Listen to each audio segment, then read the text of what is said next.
We've come to our local reclamation yard to buy some stone for a hearth.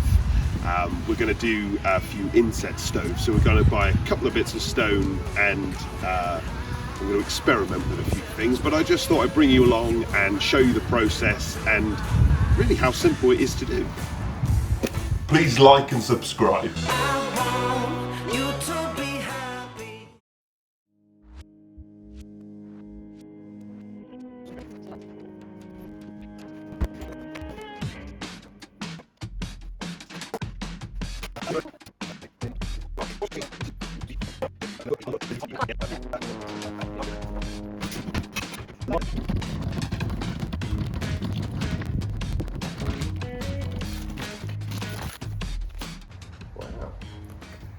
Wow. So these are like... Oh, that is wow. Do you like that? So the trouble with this is getting a stove on it, you're going to scratch it to all hell. Right, okay. But it obviously looks nice. Look at that.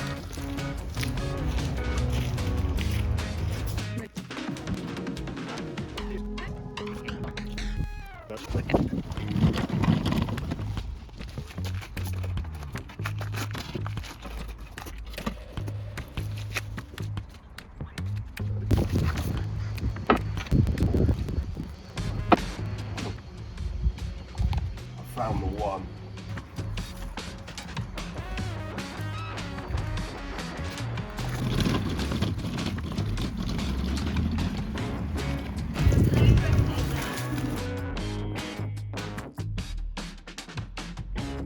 Okay, so we're going to be changing the hearth, and I'm doing this in part because my wife wants me to, and also in part because we're going to start doing a few reviews of inset appliances. So we've picked out some light coloured stone for the base, and then a big piece of slate that's going to go in the front for when we're installing cassette stoves, and I'll show you an example of that at the end of the video, because that's the next stove we're going to be putting in.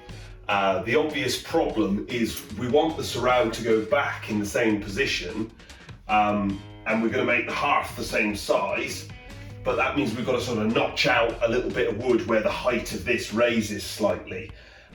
So there's a few things to sort of muddle about with, but as you've seen, we've gone out and picked a few bits of stone, and this is currently 79 centimetres deep, roughly, and about 1 metre wide,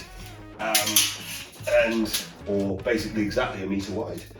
And we're going to do it in 2 pieces, and well, yeah, let's start chopping.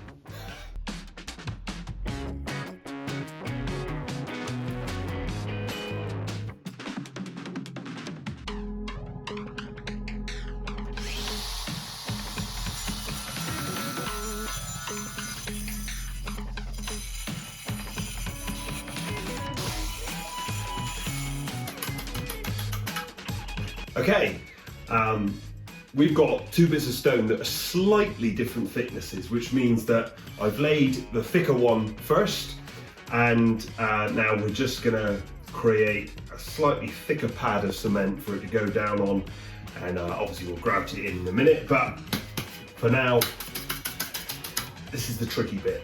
Trying to make sure that at the end of it, despite the fact we've got 2 bits of stone that are different thicknesses, that it looks vaguely level, and I do have a level round here somewhere, but we'll get there.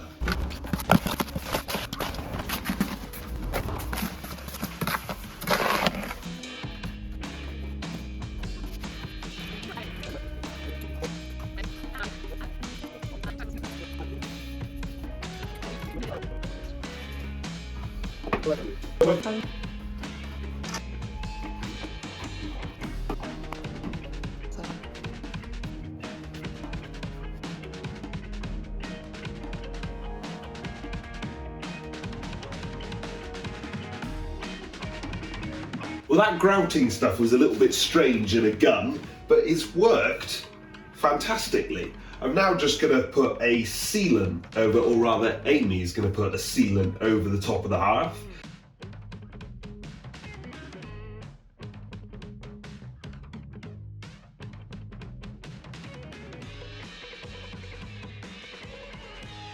Again, now it's the bit of slate that I'm going to stick in here and hopefully isn't going to crack for the inset stove to fit in.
Got a bit of a builder's bum going on. Have I? Am I a real builder? We don't want to see your pants. Pull your trousers up. I'm sorry. I'm going to keep that altercation. And just like that, you've remodeled your fireplace. And please, no builders that are watching tell me that I've done it all wrong. I'm certain that I have. But final step is a bit of slate oil. What does the slate oil do? It blackens the slate and seals it, so it's less likely to get stained. I mean, slate doesn't overly stain anyway, but rather than you getting that sort of light grey tinge, it's a far blacker finish.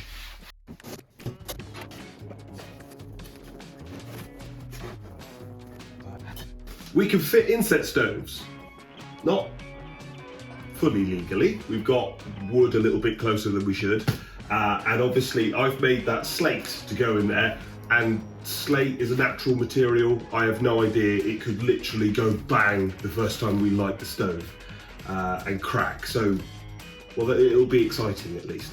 We're going to insulate the whole fireplace for when we're doing inset so that the inset can work properly. And I've got normal loft insulation, which is non-combustible, so that will work well. Well, let's see how we get on.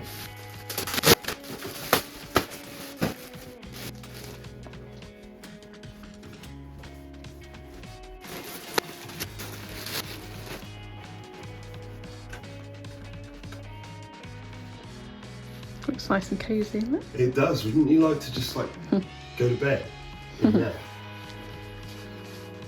You might choke a bit. Oh.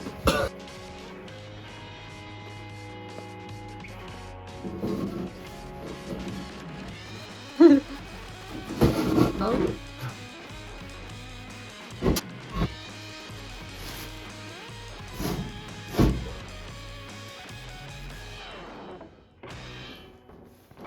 Wow. Obviously you can get this with a four-sided frame if it was raised up on the wall, but